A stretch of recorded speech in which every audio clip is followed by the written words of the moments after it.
Coming up, a look at IAM's aerospace sector with General Vice President Mark Blondin. Activate Live starts now. Activate your voice. Activa tu voz. Activate now. Speak up. Speak out. Get involved. Get involved. Engage-toi. Take action. Aktiviere deine Stimme. We're union and we're proud. Welcome to Activate Live. I'm Tanya Hutchins, coming to you from Machinist Union headquarters in Upper Marlboro, Maryland. We'll get to aerospace in just a moment, but first, we begin with the TWU-IAM Association reaching agreements in principle with American Airlines for 5 new joint collective bargaining agreements. They cover 30,000 mechanics, fleet service, maintenance control, stores, and maintenance training specialists. The tentative deals are worth more than $4 billion and provide top industry wages, benefits, and working conditions. One of our own was at the State of the Union address last night. IAM local S6 President Chris Weirs traveled to D.C. from Maine. His local represents members at Bath Iron Works. Weirs was the guest of Congressman Jared Golden, pictured here on the right. Next, an action alert for you. The U.S. House of Representatives is expected to vote on the PRO Act Thursday. That stands for Protecting the Right to Organize, and it's House Resolution 2474. The bill would penalize employers who violate workers' rights to organize, help workers secure first contracts, protect workers who go on strike, and close loopholes that allow companies to misclassify workers as independent contractors. That's a big one there. Call your representative and tell them to pass the PRO Act. Here's the number, 866-803-8830. That's 866-803-8830. Call today. You can call right now. Well, thousands of machinists from IAM Local 839 in Wichita, Kansas, voted to approve a 3-year contract extension with Spirit Aerosystems. Throughout the 3 years, members will see general wage increases of 7.5% and improvements to cost of living adjustments. They'll maintain affordable health care and caps future premium increases at 7%. And in case you missed it, IAM Local 2301 negotiators reached a tentative agreement with Swissport at Montreal Trudeau and Mirabel airports, ending a month-long strike. The new contract will last 3 years, and I know everyone at that local is very happy about that. Well, don't forget to register for the IAM's presidential endorsement process. Just go to iam2020.org and click Register Now. If you've already registered, you can explore the website to read about the endorsement process, machinist union issues, and information on the candidates. And now the moment you have been waiting for. 150,000 IAM members build and service commercial and military airplanes, engines, space vehicles, satellites, missiles, and rockets. Well, we're proud of the work our members perform, and just as proud of the person who leads them. Aerospace General Vice President Mark Blondin joins us now. Thank you so much for being here, Mark. Thank you for having me, Tanya. So we know that you come straight from the shop floor, and we love that. Tell us a little bit about your first job, because we have some old photos, which I know you've seen before. But what were you doing when you had your first union job? My first union job, I was working in a hardware store up in Berrien, Washington, Ernst Hardware. Nice. Cutting lumber and glass and hauling stuff out to people's cars. So you were working with your hands right away. Oh, yeah. Oh, yeah. That's great. I think it was the Retail Clerks Union, Local 1001, I believe. Now, when did you start working with the IAM? 1978, was working for a Local 289, IAM in Seattle, a company called Precision Engineering. I was a hydraulic mechanic there. Now, you got involved with the union in terms of union leadership pretty quickly. Okay, do you remember these photos? You had longer hair back then. Oh, boy. You did. You had a beard. But what was it that made you start to get involved with local union leadership? I just think there was opportunity there, and I grew up in a union household, so to go to the union meeting was a no-brainer. And where I came from, if you volunteered, you were helping, and that's what we did. We helped each other. Can't say no to somebody who wants to help, right? Yeah, we're always looking for volunteers, right? That's true. Yeah. Now, for somebody who may be in a different sector, they may be working in a different area or a different territory, remind us some of the companies or some of the contracts that Aerospace oversees. Oh, well, you could name the majors, Boeing, Lockheed Martin, Raytheon, United Space Alliance, Northrop Grumman. Everybody in aerospace, the machinist union has a part of. We are the union of choice in aerospace. And it's a very good job to have. I mean, in terms of the state of the aerospace industry now, it's the year's 2020. What do you see as the state of the aerospace industry? I've been a member 42 years, the 42nd year. Wow. I've only seen two other booms like this. Aerospace is cyclical, and we're at the start of a big upswing. There will be, everybody says, all the experts say, 40,000 commercial aircraft will be delivered over the next 20 years. 40,000. 40,000. So that's record delivery years for both of the big players, Boeing and Airbus. So good times, good things are ahead for aerospace workers. So jobs are needed. Like, is there a shortage now? There is a shortage right now. The aerospace workforce is aging, and that's why our union is focusing. We are laser focused on training right now in apprenticeships and preparing the next generation to take the helm. Now, we have a few apprenticeships out there. Tell us about a couple of them. Well, we've got good apprenticeship programs around the country. We've got machinist quality assurance, inspection, A&P, aircraft power plant, airframe and power plant apprenticeships. We just opened up about a half a dozen in Wichita, Kansas. Washington State, out with Boeing, has had dozens for years. Seems like every day there's more opportunity, and we're partnering with employers, with the industry, to create opportunity for the next generation of workers. How important is that everybody works together, the labor union, the employer, even the community? Well, we're going to battle the employer at the table. No doubt about it. That's what we do. We're going to fight for our rights. However, that's only, the end of a contract. During the thing, we're working together. We're pulling together to make sure there's adequate training, that we get the training for the next technology, because aerospace is always changing, forever changing. And if you don't stick with it, you don't get the work. So it's continuously learning more skills as aircrafts advance and processes improve. We want to be part of that process. I've heard you say before, these union jobs pay, especially the aerospace jobs. Mm-hmm. For anyone out there in the public that may not be union yet and they're hoping to be union, tell us a little bit about why these are considered good jobs. Well, number one, they're pretty exciting. If you've ever worked on an airplane, you're pretty proud when you go home at night. Whether you're working physically on the airplane, whether you're running the machine, whether you're inspecting the part, whether you're fabricating the part, you're part of that team building that product. It's exciting, it's good work, it's not mundane, and it changes all the time. There's always something new on the horizon. When that airplane takes off, whether you're union, non-union, management, non-management, you're proud to see it get in the air. It's like we did that, It is incredible. Especially, we love to tout when it's machinist made. And times are changing. I remember way back when a lot of us were hired due to we were good at math. New trigonometry, you're in. You're in the tooling department, and we're walking around with trig books, figuring out equations, how to bend metal, how to figure out what we needed to do to lay out that part. And then we went to computers, and you didn't need it no more. Now, so we went from paper to the computer. Now, with the advance of artificial intelligence and other new things on the horizon, we got to be a part of that. We've got to learn those skills, be part of that change, because, again, the industry is going to keep going. We got to stay with it.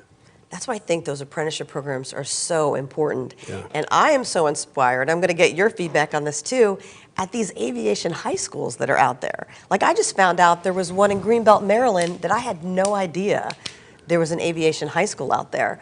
So I'd like to ask you just your advice for some of these high school students who already know that they want to go into aerospace? Well, if they know they want to go into aerospace, they're farther ahead than I was because most of us didn't know. I mean, but these days, they're smarter than we were. They have more access to information.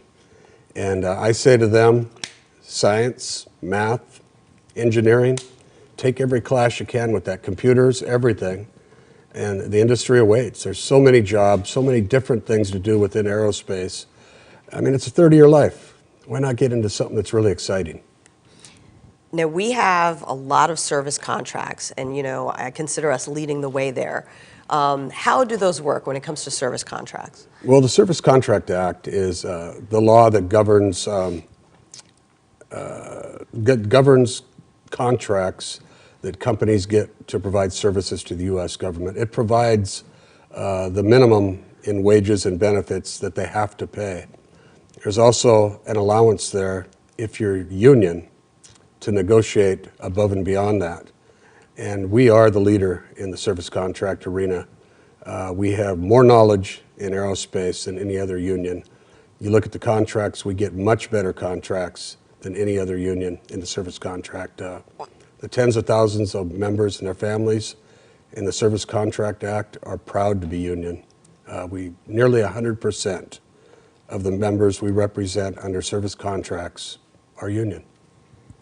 We're hoping to get even more. Absolutely. Because we do have a good reputation out there for servicing our members.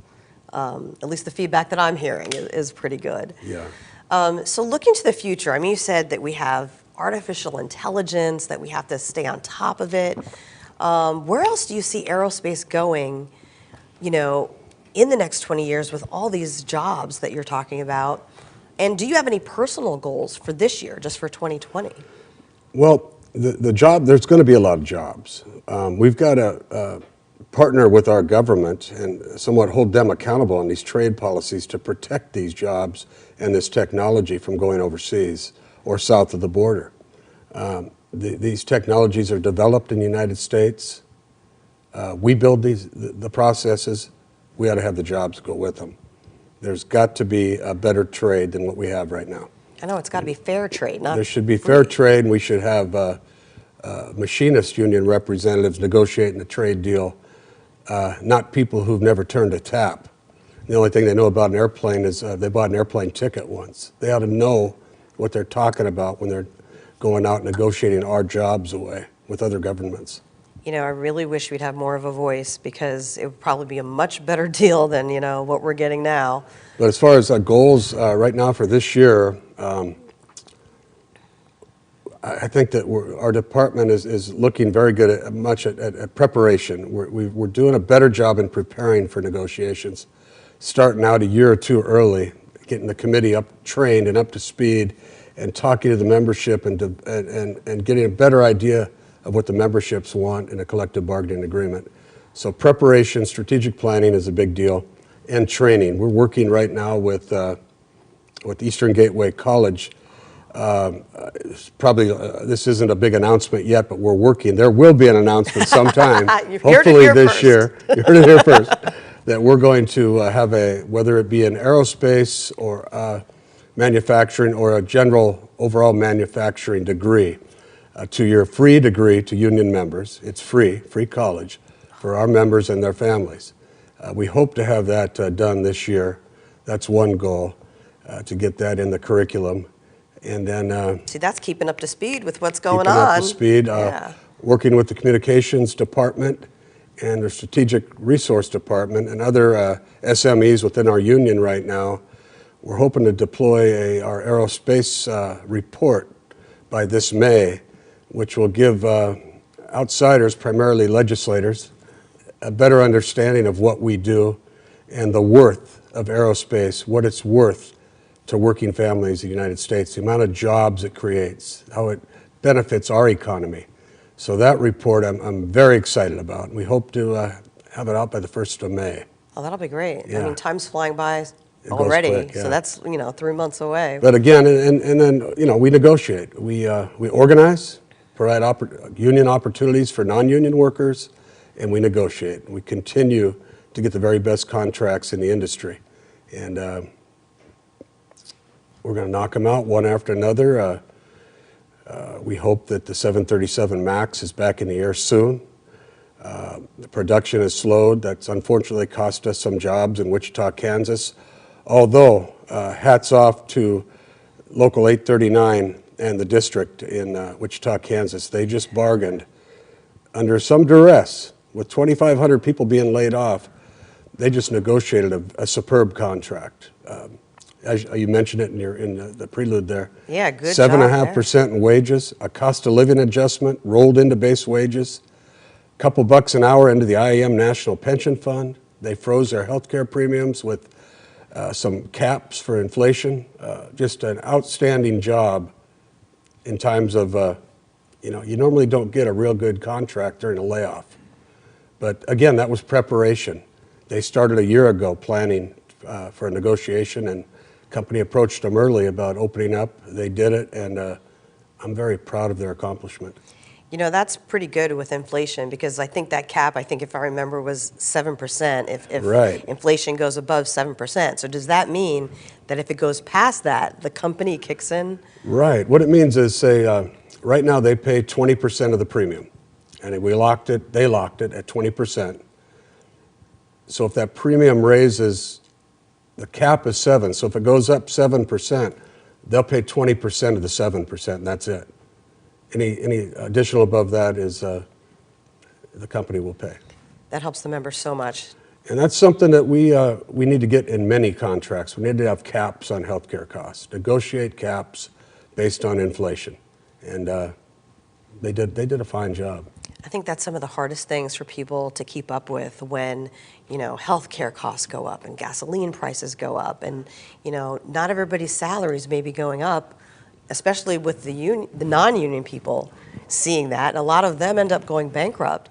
So, they've got a cost of living formula based on their wages. They take into account the consumer price index, and as that goes up, their cost of living adjustment goes up. And what they did at this negotiation is that COLA bonus they were getting, that will now be rolled into their base wages. So it was separate before? Yeah, so that grows forever now in their wages. So true cost of living adjustment protection. That will really help. So that's good news. They did a fine job. Wow. Well, let me ask you, is there anything else you'd like to talk about? It's a convention year. We're gearing up for that at the end of the year. We've got a convention coming up this year. We've got a number of contracts coming up. But he can't let all the stuff out of the bag. He can't give us all the details yet. Well, I think things are set up really good right now in the industry. We've got to get that 737 back in the air, because that has ramifications throughout the United States and Canada with the supply chain. It's disrupted everybody. It's like a ripple effect. It's a ripple effect, so it's affected a lot of families. But when that airplane gets back in the air, I think skies are clear. And that means good contracts.